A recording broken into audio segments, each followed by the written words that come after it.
Hi, this is Yo Guy. This time I'm hopefully sounding a little less noisy. Here's some of the issues I ran into using a setup with an XLR mic, an interface with a preamp, and a Mac with OBS. I had a few problems. This is for you so you can fix the problems a little bit faster than I did. My biggest problem that I had the hardest time finding was a resonance problem. It either comes from a ground loop, interference, or static noise. And resonance is something that happens when waves enhance each other. And when sound waves enhance each other, the sound gets louder. And this can be caused by all electrical devices. And if you look at my setup, I got cords and adapters and batteries and lights and cameras all over the place in one pile. And what I did to solve my problem was leaving out this docking station. The problem with the docking station is that it has got a lot of devices hooked up to it. And it's sitting in a corner with a lot of power bricks and adapters lying around it. And there's a lot of possibilities for these resonance things to happen. And it's very hard to problem solve it because there's so many devices and power bricks and cords and batteries lying around. So what I did was removing the dock from the equation and just put in one power cord from the streamer into my Mac and doing it away from all the devices. So the cord is running at the other side of all of these devices. So keep it simple. And the funny thing about this is that my noise, my resonance, my loop, my static or my interference was a very high frequency. And some of my viewers told me that I had a noise in my recordings and I couldn't hear it because it was at a high frequency. And when you get old, you stop hearing the high frequencies. And this noise in my recordings was around 10 to 11 gigahertz and I just couldn't hear it. And I only came to realize this, that there might be a noise even though I couldn't hear it, when a viewer specifically told me that the noise was around 10.5 gigahertz of frequency. Then something triggered and I tested it on my kids and they could hear the noise too. I just want to make one more shout out to this guy. He pointed me in the direction of the frequency and also pointed me in the direction of the resonance problem. Another problem you could have is having other sound devices hooked up to your OBS software. And if you go into settings and audio, all the global audio devices should be disabled. And you should only have the one XLR mic from your interface showing in all your scenes. The next problem should be gain problems and how to apply gain when you have a preamp and a software in your setup. Because how much gain should be added and where should you add the gain? And you can actually have a good metering inside the OBS software but still be clipping or distorting your audio in your preamps. Let me show you. Analog gain will not clip your microphone, but it will distort the hell out of it when it goes above 0 decibels. So we want to avoid that. When setting your gain on your preamps, I would turn the gain up to around between minus 20 decibels and 25 decibels inside of OBS, because I'm sure that my preamps won't distort my microphone. Because you have to differentiate between the gain in the software, where it's digital gain, and the gain in the preamps, where it's analog gain. Let's try to turn up the gain on the Streamer X.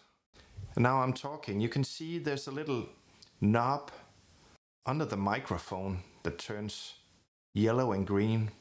That means I'm distorting the microphone in the preamps. And that's analog distortion.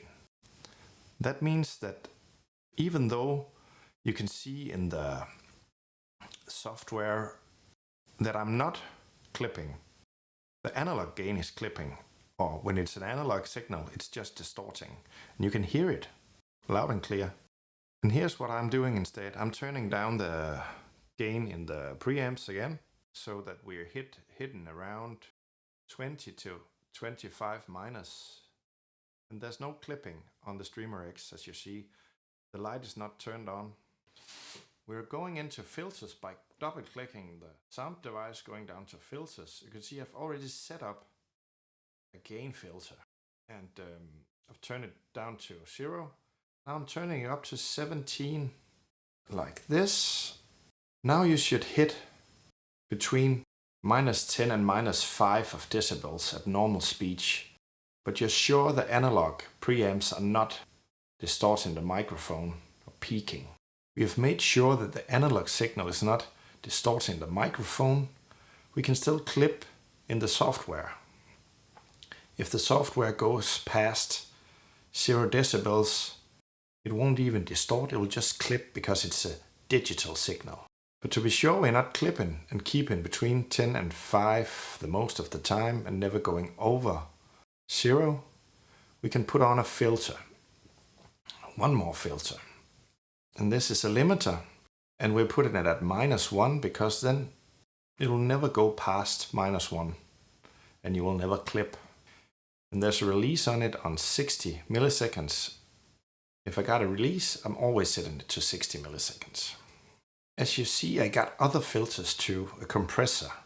It's pretty standard and it works very good. If you don't know what you're doing, just use these settings. I'm putting the compressor just after the gain, and then I'm putting the limiter afterwards. Then I have a noise gate. And on your streamer, you can set your noise gate too, but I wouldn't do that because you can actually mute out some sounds before they reach your software, sounds that you want to have in your recording. So for me, and what I would recommend, if you want to use a noise gate, use it as the last step. And then what a noise gate is used for, let's turn them off here. We can remove the noise gate. Look at the metering when I'm not talking.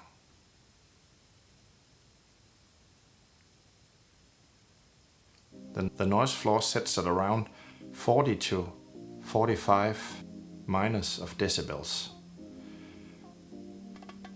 So we're gonna cut off the noise floor with this noise gate limiter. Let's go into filters again. Noise gate.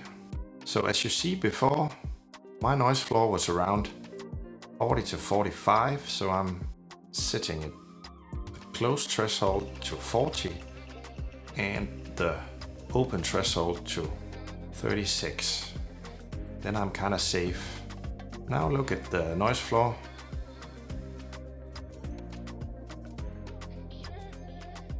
It cuts out the noise floor. And you got no sound when you're not speaking. The last issue I've come across is a problem with power supply and phantom powered mics.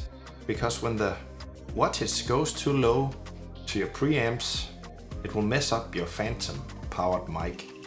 And I'm not gonna show it to you because it's a very harsh experience.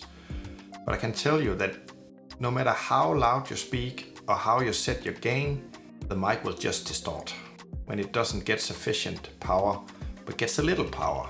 An issue you might run into that will leave you with this problem is when you run your preamps or your audio interface through a dock or a hub that powers more than the interface like the streamer. Then the streamer will have to share the power with other devices, and you might get a problem with the phantom powered mic distorting. You can still use a hub or a dock because you can just use the power brick provided by Rode coming with the Streamer X.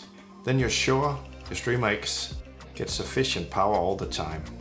But the new Mackie device in the same category as the Streamer X only has power through the same port connecting to the Mac or the PC.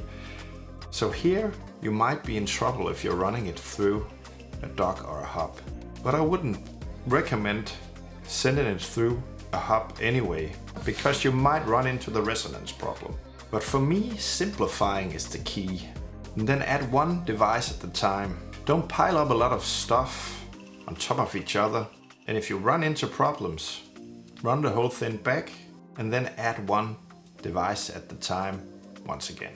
If you experience other noise issue not mentioned here, you're welcome to share them in a comment and also share the solution if you found one. Bye from a better sounding old guy.